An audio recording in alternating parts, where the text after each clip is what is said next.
Yo, it's your boy LOZA. What is going on, guys? Today we're making the best budget Dark Magician deck that we can possibly think of.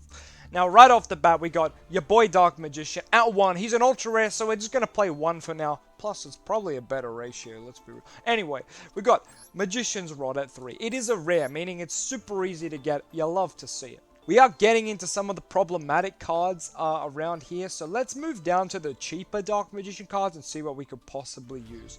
Secrets, that is a common. We're going to play 1 Secrets. That's pretty good. Now, there's a card I don't normally play, but Magician of Dark Illusion is a common, so why not just chuck him in here? If you're new to Dark Magician, it's going to be a great card.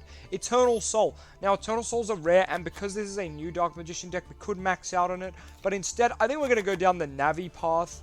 Navi path does mean we need more Dark Magician vanilla monster though, but that's probably the correct way to go. So coming all the way back to the Dark Magician, we are going to need to play 3, and you'll notice I don't even have a 3rd myself. This is just kind of how it's going to be if we're playing Navigation, which I think we should. Now, Thousand Knives, this card sucks. You don't want to play this. Dark Magic Attack, this is a questionable card. You can play it in the side, and it's really good. I don't want to tell people to play this card, but you know what? For the purpose of a budget deck, it's a common, and it's a searchable duster, so whatever. We're going to put it in here. Because we are playing Navigation and maxing out on DM, we are actually going to slip in the Illusion Magic, which I normally would not recommend to anyone. But alas, here we are. Dark Magic and Inheritance is another rare that we might put in, but we are going to have to play some draw spells to justify this. But for now, we're going to slip one in and we'll fix it later. Dark Burning Magic, we are going to play this alongside Bonds. These cards work together essentially. You want to use Magician Souls, which we don't have yet, to summon out your Dark Magician from the deck. From there you activate Bonds, and Bonds will get you Dark Magician Girl as well as Dark Burning Magic. Speaking of Dark Magician Girl, we should probably go ahead and add her in. Now luckily she's a super rare, the first super rare in our deck. You only need to spend 90 ultra rare gems to craft your 3 Dark Magician, and 30 super rare gems to craft Dark Magician Girl. So far, pretty good I want to say. We are getting to some more of the money cards though. Circle is a super rare, which can be a little bit annoying to craft. So we do kind of need 3 in a standard traditional build. I know, I hate it, but we're going to cut it to 2 for a couple of reasons. 1, it's a budget build. 2, this card sucks. Alright, I'm going to be honest. Maybe in this build it'll hit a lot more though, but that's beside the point. Amulet Dragon and Dark Paladin are really bad fusions, to be honest. There's no real way to summon them outside of Eye of Timaeus. And while this is a budget build, I'm not going to recommend Eye of Timaeus. You can play it if you like, guys. We're going to focus on Navigation, summoning out Dark Magician, and trying to get board control using Secrets of Dark Magic and Bond between Teacher and Student to kind of overthrow your opponent with your Circle Banish as well. So in order to do that, we're going to have to play some staples that are cheap, and that's going to be a little tough. Before we get into the staples, let's finish off our Dark Magician core. Magician Souls, it is an ultra rare. Soul Servant, it is an ultra rare. Even in a budget build, you're going to need to play 3 of these. You'll just have to play, 1 to 2 of them until you craft the rest. These cards are just so essential to the deck strategy, guys. You do need to play them at 3. It does bump up our ultra rares to 9, which is a lot. Alright, one of the fusions we're going to slip in right now is Dark Magician the Dragon Knight. Since it is a super rare, it's not too shabby. Another card is Apprentice Illusion Magician. We're just going to max out on it since we're playing 3DM. It's a super rare, but you know what? It's pretty worth it for the deck. So we're going to max out on that bad boy too. I normally wouldn't suggest something like Combination, but hell, it might be okay here, but I'm not going to put it in. Now, you'll notice cards like Ash Blossom, Maxi, and Effect Veil are all very good cards, but they're all ultra rare. So what's a card that's a hand trap that's cheap? Well, you see, Gamma is a super rare, so that is definitely an option. It's a little cheaper to craft. You are given Monster Reborn for free if you open those packs at the start, so I think we can slip Monster Reborn in here. I think we can slip Regeki in here. And I'd even put in the Lightning Storm. You get given all of these cards for free, essentially. Solemn Judgment is also free, so let's go ahead and grab that. So yeah, you always get 1 free Solemn Judgment as well. Oh, you do get 1 free Ash Blossom. Alright, so pretty much if you use the deals that are in the shop, you should have 1 Ash Blossom, 1 Lightning Storm, and 1 Solemn Judgment. So I've just gone to the shop to check, and yes, they are still here, so you'll definitely grab all 3 of these packages. It's a really good investment of gems, so I would definitely do that. You are going to want to play Dogmatica Punishment, and for the sake of the build, let's just play 2. And we're going to see if we can put in I'm going to put in the card that searches at Ecclesia. It is a super rare, but it's a good card, guys. It's worth it. You can just play one, and that's fine. Now, unfortunately, Dogmatic Punishment needs to send a good card to the grave, an ultra rare, to get the double pop. Now, you can craft this, but I don't want to suggest another ultra rare. So what I'm going to suggest instead, it's a super rare, so it's a little cheaper, the Fossil Warrior Skull Knight. You can send this off your Dogmatic Punishment, and then you can use its effect in the grave, target a monster on the field, destroy it. So you can only use that on your turn, but it's not bad. It's not bad. It's a decent budget option. Another thing is you can send with your Dogmatic Punishment your Dark Magician, the Dragon Knight, and it counts as Dark Magician in the grave for something like Soul Servant. You cannot summon it back. Do not try to summon it back. It will not be summoned properly, so it will not summon back, guys. You're just putting it in the bin simply to use its name in the grave as Dark Magician to trigger draws, or to trigger like a fusion summon. So the way you would fusion summon with it is Magicalized Fusion, because it can use anything on field or grave, and it has to banish for the cost. Unfortunately, it's a super rare, but I do think it's just a good card to have in here, guys. Alright, the Dark Magicians. I think you have to play this, guys. I know it's an ultra rare, but this gives us just about 10 ultra rares. Monster Reborn and Lightning Storm don't count. They're given to you for free, essentially. So we've got 10 ultra rares in the deck now. I'm going to try to not go over 10. That seems like a good number. Good number for a new player anyway. I would love to play a card like Upstart. I really would. But I think we're just going to fine-tune the deck a little bit here. So Regeki and Lightning Storm are kind of awkward because they are kind of going second cards. And Dark Magician doesn't really want to go second, but you could probably get away with them anyway. But here I'm going to list you guys a bunch of budget options. Alright, so Skill Drain. 3 Skill Drain is absolutely amazing in this deck. I can say that with full confidence. If I were to play them, I'd probably cut the Regeki and the Lightning Storm. That looks like a great budget deck to start with. But, of course, Skill Drain is a super rare, and we've crafted a lot of them already, so I'm going to give you a budget option that's nowhere near as good, but it's a budget option, and what's more is you can send it with your Magician Souls to draw, and you can even have it come back. So the way you get Lost Wind back, well, let's talk about Lost Wind first. It says target a face-up special summon monster, negate its effect, and its attack becomes halved. So that can be useful because you can do it in damage step. Can you? Original attack becomes halved is a second. I'm pretty sure you can still do it in damage step. I'm pretty sure I did. Because it mentions, you know, modifying an attack stat. So yeah. But the cool part about this card is, when your opponent special summons from the extra deck while this is in your grave, you can set it on your field, but then banish it when it leaves the field. So you can't activate it the turn you set it, but you at least get a card back for essentially doing nothing, like for free.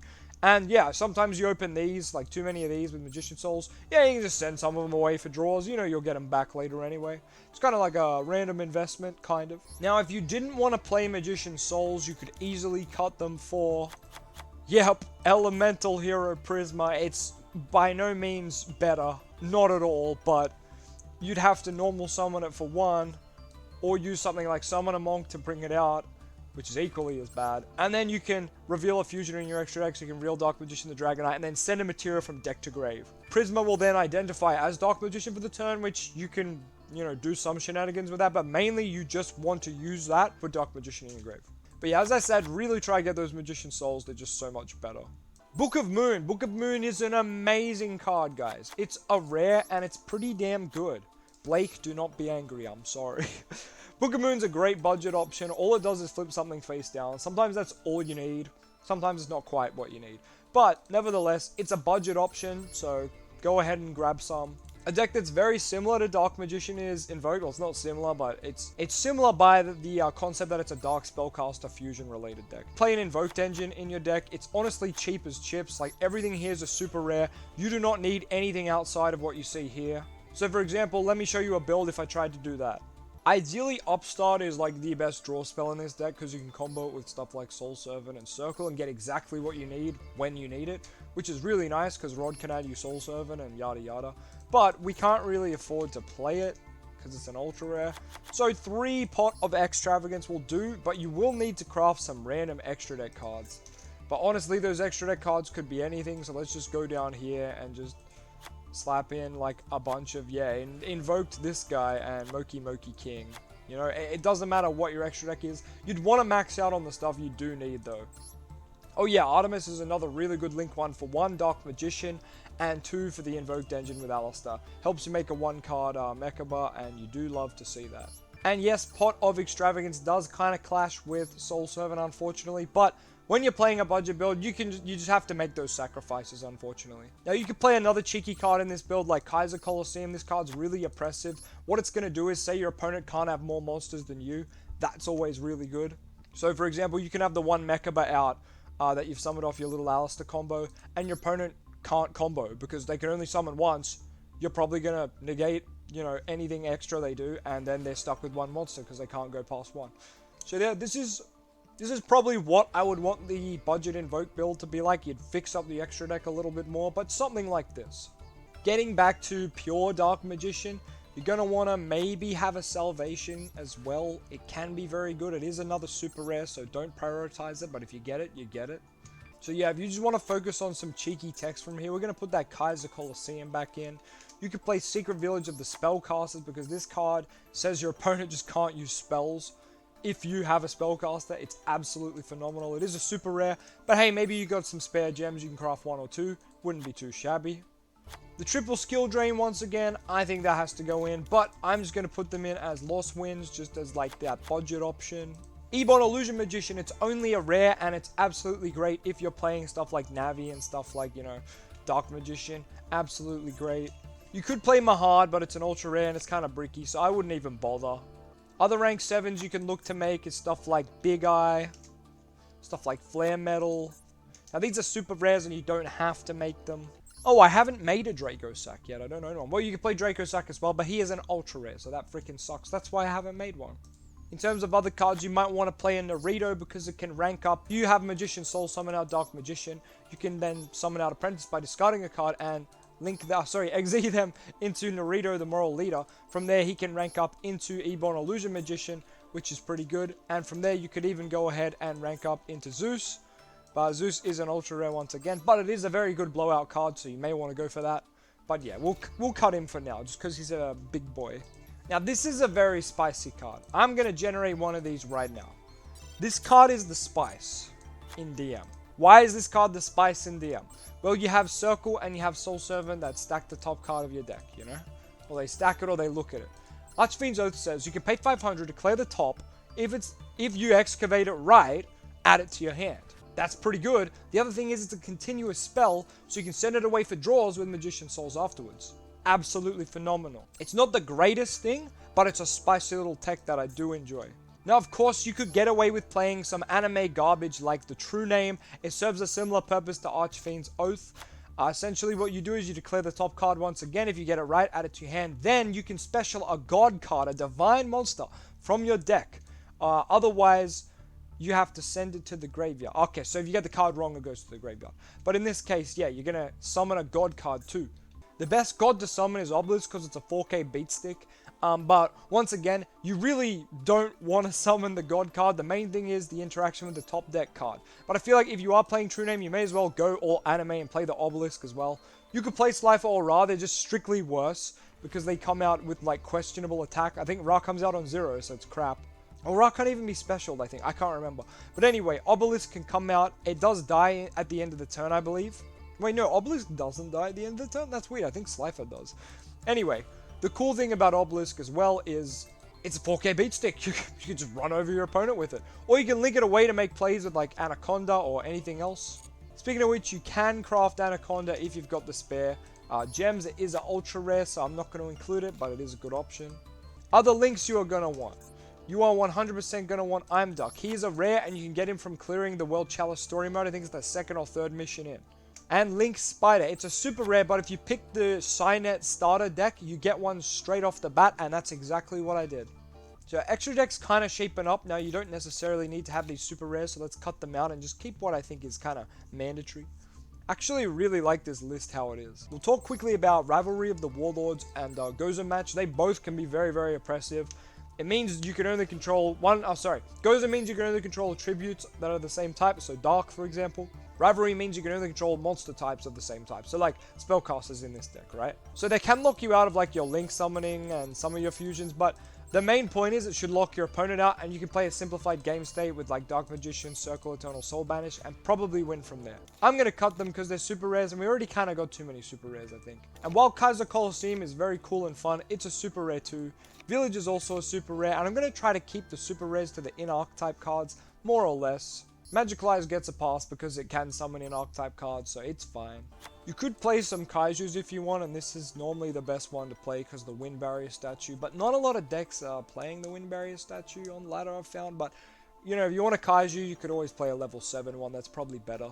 So if you wanted to play like a pure dark deck, you could play Lure of Darkness, which is a super rare, and you know, play the Dark Kaiju at like 2 to 3, and you know, the rest of your deck's pretty much dark anyway, so it might work out pretty well. I don't mind that. Let's go for that. We're going to play lots of Allures. And mind you, the Dark Kaiju is absolutely terrible playing first, but it will help you a lot playing second. Got one of these lost wins down to 2. I don't know. Allure of Darkness is a super rare, and that's kind of annoying. Yeah, maybe we just max out on Eternal Soul, because it is a budget build. Why not? Just for y'all, we'll slip the Navis back in as well. Maybe we go 2 and 2. 2 and 2 might be a safer ratio. You could play some absolute meme card from the movie, like Sorcerer of Dark Magic. It's so niche for you to be able to summon it, and it does negate trap cards forever, which would win you the Eldritch matchup, surprisingly. But yeah, I probably wouldn't play it. Oh, Vishuda. Vishuda's a good budget option because it's a level 7 dark that summons itself for free if you have a normal monster or if you just don't have monsters. From there, you can use it as overlay material with your Magician Souls, you know, and go straight into a rank 7. So that's actually really nice. It also has an additional effect that when it's in the graveyard, you can banish it, target a card your opponent controls, return it to the hand. That's really good. And if you just need a way to get it off the field, well, you can just play Monk.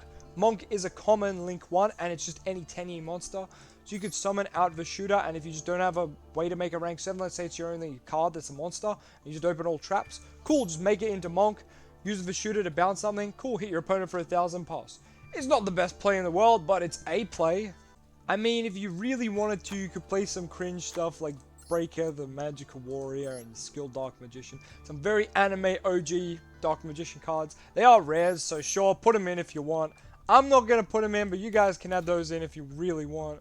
I think that's where I'm going to leave the list, guys, because I think anything else we add is just going to make this deck, you know, a little bit too expensive to craft. So if you are a new Dark Magician player, hey, maybe this is the budget deck for you. You could always cut down one Dark Magician just to cut one of the Ultra Rares. You can get away with 2 guys, you really can. But yeah, you're just going to need to fill that space. And hey, to be honest, you could just fill it with the 3rd Eternal Soul if you really wanted to. You're going to have some bricky hands though. But anyway, I hope you enjoyed the budget deck. If the budget deck's not for you, hey, check out my other deck profiles. I make Master Duel deck profiles. I make TCG deck profiles. I hit Platinum pretty much every season with Dark Magician. It is my favorite deck, and I'll be bringing you stacks of Dark Magician content. All you got to do, hit that subscribe for me.